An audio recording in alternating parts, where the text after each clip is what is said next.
और रोज चर्चा हो रही है कि डॉलर का दाम बढ़ रहा है, डॉलर का दाम घट रहा है, हमारी इकोनॉमी चौपट हो रही है, ये पूरा बनाना रिपब्लिक है। इस तरह की बात राहुल गांधी या कांग्रेस या विपक्ष करते रहते हैं।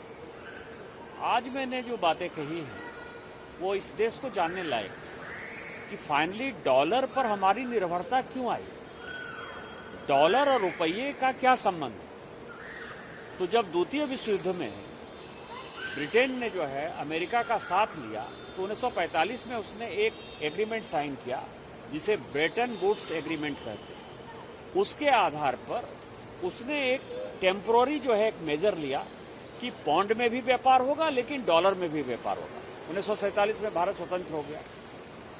जब स्वतंत्र भारत की सरकार में नेहरू जी के पास ये बातें आई तो 1949 में उन्होंने ब्रेटन वुड्स एग्रीमेंट पर साइन कर लिया। ठीक है, वो चलता रहा। जो हमारा पौंड के साथ व्यापार होता था, रूबल के साथ व्यापार होता था, येन के साथ व्यापार होता था, या दुनिया की और भी करेंसी के साथ होता था, पाकिस्तान के साथ रुपये के साथ होता था। बांग्लादेश उस वक्त पाकिस्तान का पार्ट था, लेकिन नेपाल के साथ हमारा व्यापार होता था, नेपाल में भी हमारा पैसा चलता था।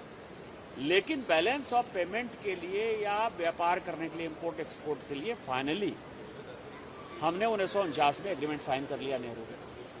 अमेरिका ने ब्रेटन वुड्स एग्रीमेंट के तहत 1962 में ये तय किया कि अब जो डॉलर छपेंगे वो डॉलर के लिए जो कोलेटरल देना पड़ता है, जो पैसे देने पड़ते हैं, वो जो गोल्ड देना था वो गोल्ड अब नहीं दिया जाएगा। गोल्ड नहीं दिया जाएगा इसका मतलब कि दबादब जितना डॉलर छापना है उतना छाप लो। इसके बाद जो है इतनी कमजोर सरकार थी, क्योंकि चाइना युद्ध में नेहरू जी को जो है साथ चाहिए था। उन्होंने अमेरिका के कहने पर तिब्बत पे आक्रमण किया था, उन्होंने उस एग्रीमेंट पर साइन कर लिया। जब इंदिरा जी बनी प्रधानमंत्री तो उन्होंने कल 6 जून 1966 रुपये का डॉलर के प्रति डिवॉल्यूशन कर दिया। 37% डिवॉल्यूशन हुआ। पूरे दुनिया के इतिहास में इतना बड़ा डिवॉल्यूशन किसी कंट्री ने किया ही नहीं। जैसे लगा कि खत्म हो गया।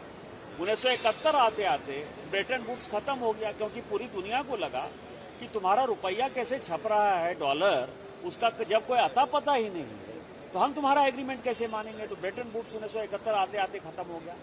लेकिन इंदिरा जी उसको कंटिन्यू करती रही और आज 7 जून 1974 को उन्होंने, क्योंकि गेहूं भी चाहिए था तो अमेरिका से चाहिए था, कर्जा भी चाहिए था तो अमेरिका से चाहिए था, यदि कोई सामान खरीदना था तो अमेरिका डॉलर की आवश्यकता थी, IMF वर्ल्ड बैंक में अमेरिका का प्रभाव था।